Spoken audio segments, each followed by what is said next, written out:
Hey everybody, it's the Film Optimist, and today I'm talking about All Dogs Go to Heaven 2. 2. You heard that right. Um, when I found out that there was a second one to the original, when there was a sequel, I was just like, what the fuck more do we have to say here? Charlie died in the first one, and the message was accepting death. Like, as much as I don't care for the first film anymore, you know, it had a good message.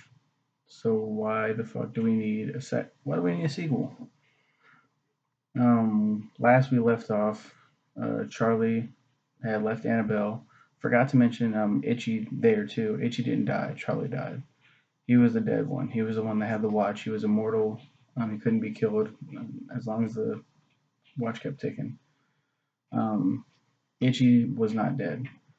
So this film opens up and we're in heaven, and uh, Charlie's there, and Charlie's very bored. Sitting next to him is Carface. Carface has been, he died in the first one, I believe. Charlie ended up killing him.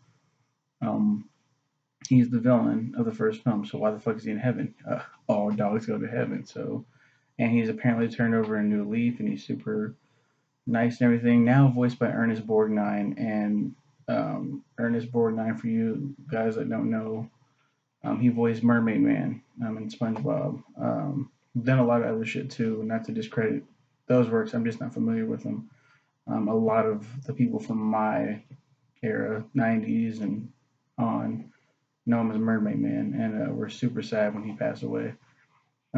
His voice for Carface makes him much more comedic, and that's gonna go in the negative list for me for this.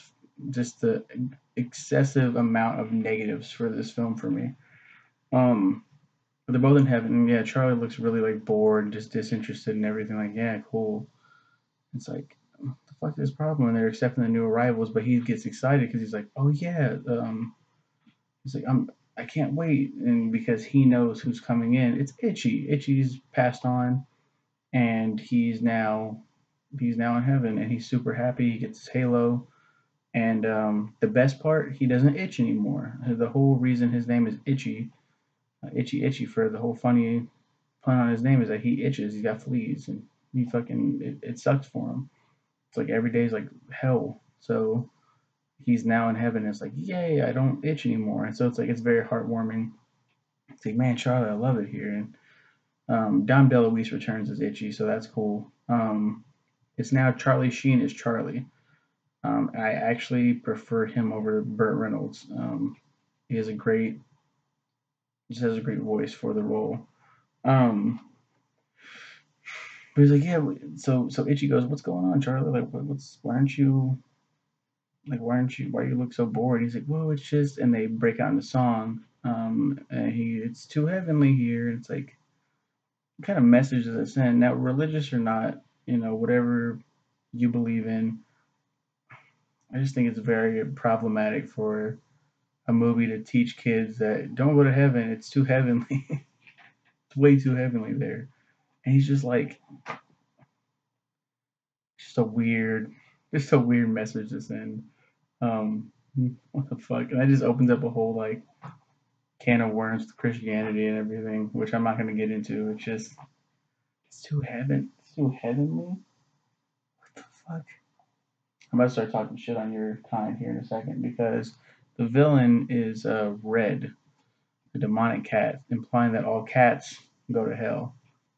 Jesus Christ, it's fucked up. Um, so uh, a horn is stolen, fucking Gabriel's horn or whatever, and what can it do? Fucking okay. That's Carface steals Gabriel's horn. The horn can do something. Fucking Red can use the horn to take over the world or some shit. Did they ever say what they? I'm pretty sure they say what it is. I just can't remember it. But Carface ends up stealing it. Surprise, surprise. and he's gonna give it to Red, the devil, in exchange for his life back, his mortal life, making him immortal, but he can be a part of the physical world. They give Annabelle. Charlie steps up and he's like, "I'll get the horn," because he wants to go down back to Earth. He wants to be there, and she's like, "I don't know. Remember what happened last time, Charlie? You got too tempted." Um, And he's like, no, no, no, I'll bring Itchy along. And Itchy's like, whoa, no, I just got here. And it's like, oh man, that's really shitty. Another negative. They go down, and even though they are not physical, yeah, I believe Itchy is Itchy immediately. Like he gets Itchy again. And like it's supposed to be played up for laughs, but it's fucked up. It's like, man, that's fucked up. Like he just got to heaven. You took him out. What a fucked up friend you are, Charlie. And immediately he sees this dog, voiced by Sheena Easton. Sasha LaFleur, she's an Irish setter, and he's like, "Oh yes." So they go to like a dog tavern. He's like, "Yeah." He's like, "Now we're gonna get some beer." He's trying to flirt with her, but she can't hear him, and he can't touch anything. He's a ghost. They're both corporeal, him and Itchy. So maybe it's after they get the collars. They get these magic collars from this old blind dog named Red.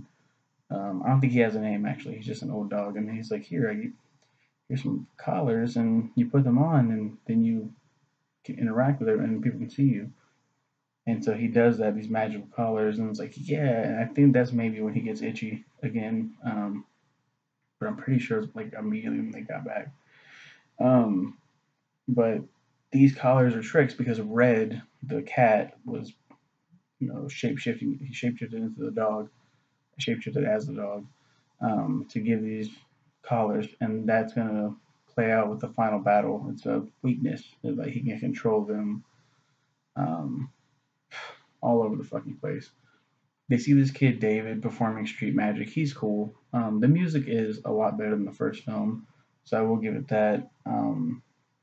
Uh, David is accompanied. He's a little orphan kid on the street because we're gonna have to go that route again, I guess. And he has his dog with him, Sasha, and he's like Annabelle that he can speak and talk to animals. This is a lot like The Rescuers. Disney made films. The Rescuers. The Rescuers. The first one had a little girl who was an orphan. Rescuers Down Under had a little boy who was not an orphan, but very similar story. Blonde hair, just like the kid in this one. David's a cool character. Sasha's cool. Charlie's still a prick, but he's more likable with Sheen's voice. Itchy's Itchy. He's awesome. Carface is a pussy now. He's a little bitch whipped by Red. Red's a Red's there. He's a villain. He's your typical like, okay, that's cool. Like you're Red. Just kind of fucked up. They said all cats go to hell. I mean that's the implication there.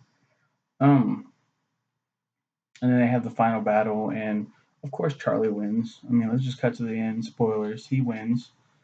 They're not gonna have him lose to the cats. His mortal enemy in this film. And as a reward for getting Gabriel's horn, hi baby, I'm doing a review. It's okay. As as he goes to fight Red, he wins, and then for a reward, the reward for returning the horn, um, Annabelle grants him like his life back. It's like what? And then he has this weird, awkward dog kiss with Sasha, and like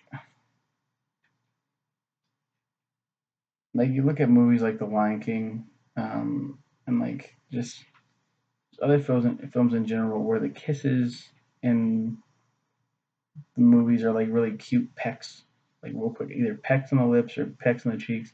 If they're dogs, like a little lick or something like that, and they fucking straight up just mouth to mouth, just it's so, and they're like, what do you do? That's just really two more negatives right there. Why the fuck is he giving his life? Like that just totally negates the entire first film's message. Like, what the fuck? That being said, I think I like the second one more than the first one, with how problematic and just all over the place the second one is. All the negatives, like it's not a good movie. It's not even a passable movie. The animation and the music and the voice acting, it all works. Just a very unnecessary sequel. Um, I guess that's it. I mean, and then this film helped launch a series, an All Dogs Go to Heaven series, and that's a recurring theme with all of Don Bluth's like sequels. Um, I'd probably say for Five Goes West, I've heard really good things about that sequel, but like Land Before Time has like 15 million sequels, a TV show, fucking Secret of Nim 2, which we'll talk about eventually, and like, what the fuck, man? And then they had a All Dogs Christmas Carol, which is going to be next week's review. Um, but yeah, thank you guys for watching this video, featuring my cat Ollie and my wife. And you guys have a good one.